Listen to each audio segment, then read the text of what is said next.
নমস্কার,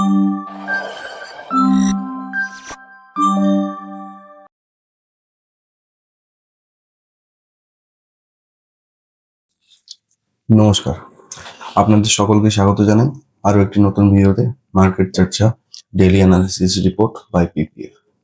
আজকের যে মার্কেটটা হয়েছে পুরোপুরি একটা নিউজ বেস, একটা সেন্টিমেন্ট বেসড বলতে পারি আপ মুভ আমরা দেখতে পেয়েছি। একটা হিউজ ক্যাপ আপ ওপেন হওয়ার পর মার্কেট একটা সুন্দর র্যালি করার চেষ্টা করেছে এবং মার্কেট আমাদের প্রত্যাশা মতন কালকে যে আমরা একটা কি লেভেল বলেছিলাম যে এই যে এক্সপায়ারিটা আছে সামনে 13 তারিখের যে এক্সপায়ারি রয়েছে 13 এপ্রিলে, এই এক্সপায়ারিতে নিফটির একটা রেঞ্জ রয়েছে, সেটা হচ্ছে এদিকে নিচে হচ্ছে 22,315-25-এর কাছাকাছি, আর উপরে হচ্ছে 23,915 কাছাকাছি।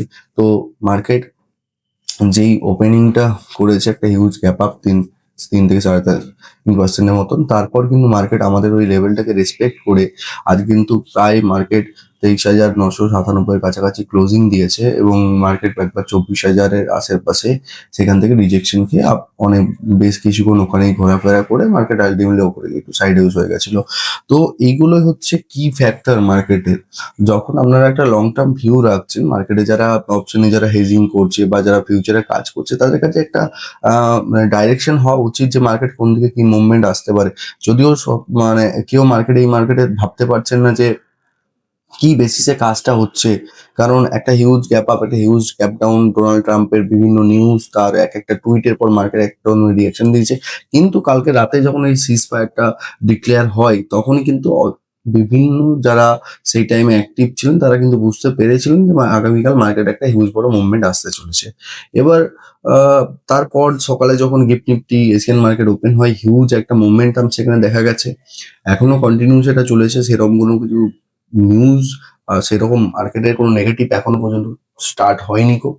কিন্তু ওভারঅল যদি মার্কেটটাকে দেখা যায়, মার্কেটটাকে যদিও আদেও কি বুলিশনেস আছে, এরপরে যে কিছু ঘটবে না বা এরপরে যে কিছু হবে না তার কি আছে, সেটা আপনাদেরকে চার্ট যেরকম বলবে সেই চার্ট দেখে আপনাদেরকে ডিসিশন নিতে হবে। তো আজকের যে ওভারঅল মার্কেটটা রয়েছে তার অ্যানালাইসিস এবং আগামীকাল কি হতে পারে তার একটা কমপ্লিট ভিডিও, চলুন শুরু করা যাক আজকে।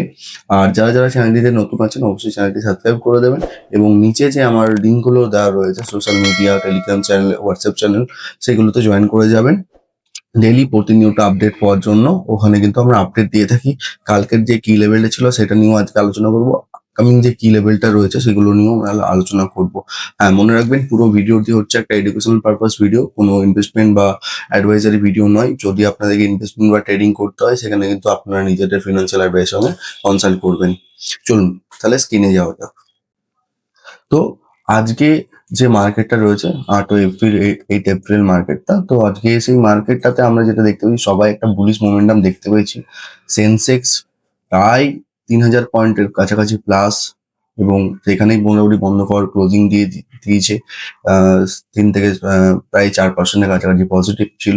নিফটিও প্রায় 4%-এর কাছাকাছি পজিটিভ ক্লোজিং দেওয়ার চেষ্টা করেছে, প্রায় 900 পয়েন্টের কাছাকাছি। ব্যাংক নিফটিও প্রায় 6% কাছাকাছি ক্লোজিং দেওয়ার চেষ্টা করেছে, প্রায় 3,000 পয়েন্টের কাছাকাছি।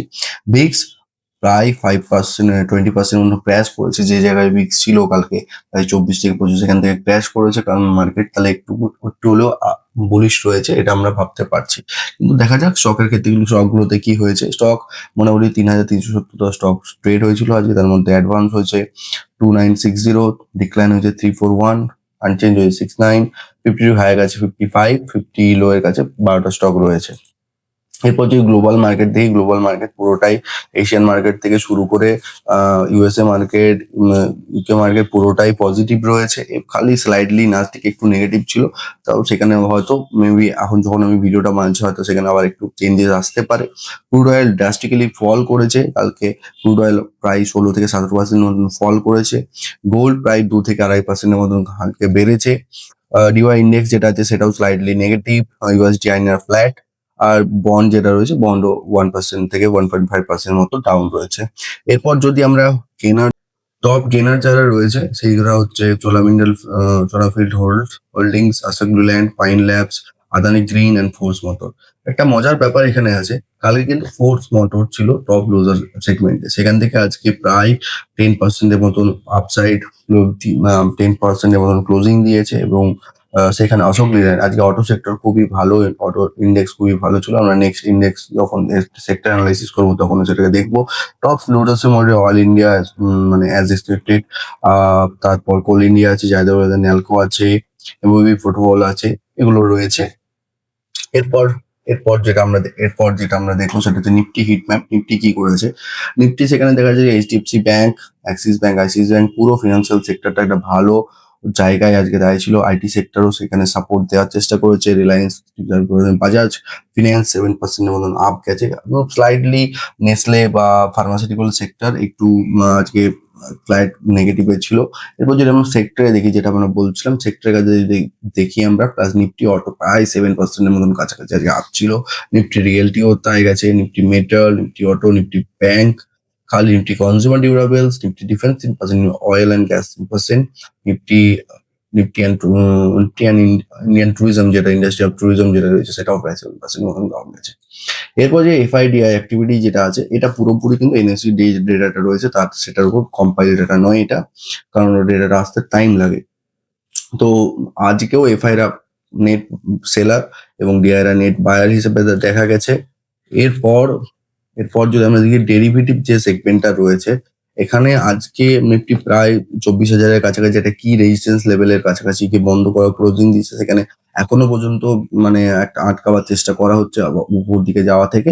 যদি আমরা এর বাইরে গিয়েও যদি নিফটিকে দেখার চেষ্টা করি, সেটা হচ্ছে যে নিফটির কি লেভেল, যে রেসপেক্টটা আমরা আগের দিনে আলোচনা করেছিলাম কালকের ভিডিওতে, সেটা হচ্ছে আপসাইডে 23,915 একটা ভাইটাল পয়েন্ট ছিল ইউকে এর জন্য, ডাউন সাইড ছিল 22,325। তো সেই জায়গাটাই যদি আমরা দেখি, সেই জায়গাটা দেখলে আমরা বুঝতে পারবো যে যে নিফটি কিন্তু এখনো যে তার আপসাইড লেভেলটাকে মেনটেন করার চেষ্টা করছে। যদি কোনো রকমের কোনো চেঞ্জেস না হয় বা বড়সড় কোনো যদি আবার কোনো নিউজ যদি ইম্প্যাক্ট না করে, তাহলে কিন্তু নিফটি এখান থেকে আমাদের যে নেক্সট লেভেলটা রয়েছে 24,335, 335 থেকে 355, 65 মানে 30 পয়েন্টের একটা বাফার যদি আমরা ধরে চলি, সেই জায়গা থেকে যদি নিফটি হোল্ড করে অ্যাটলিস্ট 2 থেকে 3 দিন, তাহলে কিন্তু আবার একটা ফার্দার বুলিশনেসের দিকে যাবো, এবং সেখান থেকে আমরা 25,550 এই লেভেলগুলোকে আমরা দেখতে পারবো। তো সেটা হচ্ছে হয়তো এই এক্সপায়ারিতে না হতেও পারে, আমার যেটা মনে হচ্ছে যদি হয়েও যেতে পারে, আমি ছেড়ে বাদ দিই, তো সবকিছুতেই প্রবাবিলিটি। বাট যদি না হয়, তাহলে কিন্তু নিচের দিকের কি লেভেল আমাদেরকে 22,325 এটা কিন্তু ধরে চলতে হবে। আজকে যে 800-1000 পয়েন্ট বেড়ে গেছে, তার মানে যে পরের দিন আবার 1,000-1,500 পয়েন্ট বাড়বে, এরকম এমনটা কিছু নয়। তবে আমাদেরকে চেষ্টা করতে হবে যে যতটা সম্ভব হোক আমাদেরকে ক্রুশিয়াল ডেটা অ্যানালাইসিসটাকেও সঙ্গে সঙ্গে করে, প্লাস চার্টের সঙ্গে সেটাকে প্রাইস অ্যাকশন মিলিয়ে সেখানে কাজ করতে হবে। এরপর যদি আমরা ইভেন্ট গুলো দেখি, ইউএসএ তে কালকে দুটো ইভেন্ট রয়েছে, মেনলি ইনিশিয়াল জবলেস ক্লেম, তার জিডিপি গ্রোথ রেট, কালকে তাদের ডেটা আছে। এই ইভেন্টটা অনেকটা ফ্যাক্টর করে ইউএসএ মার্কেটের জন্য, এবং সেটার ইম্প্যাক্ট হয়তো ইন্ডিয়ান মার্কেটে অনেক সময় দেখা গেছে। এরপর যেটা আছে, আহ যেটা এখনো পর্যন্ত, কালকে তো রাতে সিজ ফায়ার হয়েছে, ডোনাল্ড ট্রাম্পের একটা টুইট করেছে, জানিয়েছে পাকিস্তানের মিডিয়েশনে তারা একটা 2 সপ্তাহে সিজ ফায়ার ঘোষণা করেছে। কিন্তু এই সিজ ফায়ার ঘোষণার পরও আজকে বিকেল 5টা, 5:30টার সময় যে নিউজটি এসেছে আল জাজিরা থেকে, যে ইউএই, কুয়েত, বাহরিন অ্যাটাক হয়েছে। এবার এই যে সিজ ফায়ার যে ব্রিচ হচ্ছে মাঝে মাঝে, এর আগেও আমরা দেখেছি ম্যাক্সিমাম জায়গায়, অন্যান্য দেশের ক্ষেত্রেও যখন আমরা যুদ্ধগুলো দেখেছি রিসেন্ট ডেসে, তখনও সিজ ফায়ার হয়েছে, কিন্তু সিজ ফায়ার ব্রিচ হয়েছে। এই ব্রিচ গুলোকে মার্কেট কিভাবে ইম্প্যাক্ট করে সেগুলো এখন দেখার। কারণ মার্কেট যে সেন্টিমেন্টে এখন চলছে, ধরুন আজকে একটা সেন্টিমেন্ট তৈরি হলো যে পরপর 3 দিন 4 দিন একটা বুলিশনেস থাকছে, তারপর দিন আবার হঠাৎ করে একটা নেগেটিভ বড় ইম্প্যাক্ট হলো। এই 4 দিনের যে একটা বুলিশনেস ছিল বা একটা বড় একটা মুভ দিয়েছে, সেই মুভটাকে পুরো সেই দিনকেই আবার শেষ করে দেওয়া হচ্ছে। এই ইম্প্যাক্ট গুলো খুব বড় একটা ইম্প্যাক্টের জায়গায় চলে আসছে। তো সেই জন্য আমাদেরকে দেখতে হবে যে যতটা ডেটা নিউজ চার্টকে দেখে যতটা হয়, আমাদেরকে সাবধানভাবে ট্রেড বা ইনভেস্টমেন্ট করতে হবে এই টাইমটাতে। ওভারঅল মার্কেটের সেন্টিমেন্ট যেটা আছে স্লাইটলি বুলিশ, ফোকাস অন 24,000 একটা লেভেল রয়েছে, যেটা হচ্ছে ক্রুশিয়াল লেভেল, এখনো পর্যন্ত একটা রেজিস্ট্যান্স হিসেবে কাজ করতে পারে। যদি ওপরে গেল, দাঁড়িয়ে গেল, আবার পড়ে এলো, সেটা নয়। মানে ডে এন্ডে গিয়ে বা এ উইকে গিয়ে 24,000টা কিভাবে ক্লোজিং দিচ্ছে বা 24,000 কিভাবে ট্রিট করছে, ঠিক আছে, সেই অনুযায়ী সেই দিকে আমাদেরকে তাকাতে হবে। আইটির যে Q4 রেজাল্ট বেরোতে চলেছে, এটা কিন্তু একটা বড় ইম্প্যাক্টফুল হতে পারে মার্কেটের জন্য। আবার বলছি আইটির যে Q4, সমস্ত সেক্টরের Q4 রেজাল্ট বেরোবে, সমস্ত রেজাল্টের দিকেই আমাদেরকে তাকিয়ে থাকতে হবে। বাট আইটির যে Q4 রেজাল্ট আছে সেটা কিন্তু একটা ক্রুশিয়াল পার্ট হতে পারে এবং সেই দিকে আমাদেরকে নজর রাখতে হতে পারে। এবং আইটি স্টক গুলোকে, যে আমি কালকে বারবার বলেছিলাম যে আইটি স্টক গুলো অনেকটা ডিসকাউন্ট করা হয়েছে এবং সেখান থেকে একটা র্যালি স্টার্ট করার চেষ্টা হচ্ছে, কিন্তু আদৌ সেটা কি র্যালিটা কি ফ্রুটফুল হবে বা ভালো দিকে যেতে পারবে, সেটার দিকে নজর রাখতে হবে। কারণ চারিদিকে আইটির যে প্রেশারে তৈরি হচ্ছে, চারিদিকে মাস দেখুন আপনি আজকে নিউজ শুনছেন বা ইয়ে করছেন কিছু না, যে যদি আপনি আপনার কোনো কলিগ থাকে বা আপনার কোনো চেনা পরিচিত, তাদেরকে যদি জিজ্ঞেস করেন আইটি ইন্ডাস্ট্রিটা কি, অ্যাজ এ ওয়ার্ক কালচার হিসাবে বা এখনকার যে সেগমেন্টটা চলছে, তাদের এমন এমন লোক রয়েছে, তাদের 3-4 বছর তারা জব চেঞ্জ করতে পারেনি, তাদের স্যালারি ইনক্রিজ হয়নি। কারণ দেখুন, আজকে কোম্পানি যদি ভালো করে রান করতে পারে, তাহলে তার কোম্পানি এমপ্লয়িরাও রান করতে পারবে না, এটা তো আমরা সবাই জানি। হ্যাঁ, সাস্টেনেবল করে যায়, অনেক জায়গায় সাস্টেন হয়ে যাচ্ছে সেই জায়গাগুলো। ওরাকেলের মতন কোম্পানি 30,000 লে অফে দিয়ে গেছে, এমনি এমনি তো নিশ্চয়ই যায়নি। এগুলো চিন্তার জায়গা রয়েছে, তো এগুলোর দিকে আমাদেরকে নজর দিতে হবে। তো যাই হোক, তো আজকের ভিডিওটা এখানেই শেষ করছি। আবার কালকের দিনে মার্কেটটা দেখা যাক। মনে রাখতে হবে 24,000 লেভেলটা একটা কি ক্রুশিয়াল লেভেল হতে চলেছে। আর 24,335 কে মাথায় রাখতে হবে। নিচের দিকে যদি মার্কেট কোনোভাবে মানে চেঞ্জ হয়ে যায়, তাহলে তাহলে নিচের দিকে অবশ্যই 23,000 750, 750 আর 23,525 এই জায়গা দুটোকে আমাদেরকে, এই জোনগুলোকে আমাদের দেখতে হবে, কারণ ওই জোনটাতে ভালো রকমের একটা চান্স রয়েছে, সেখান থেকে ব্রেক করার বা বাউন্স করার একটা চান্স রয়েছে। তো ধন্যবাদ সবাইকে ভিডিওটি দেখার জন্য শেষ পর্যন্ত। আশা করছি ভালো লাগবে ভিডিওটি। আর অবশ্যই এইভাবে সাপোর্ট করতে থাকুন, তাহলে আরো আরো নতুন নতুন ভিডিও আর নতুন নতুন টপিক আপনাদের সামনে তুলে ধরবো। নমস্কার।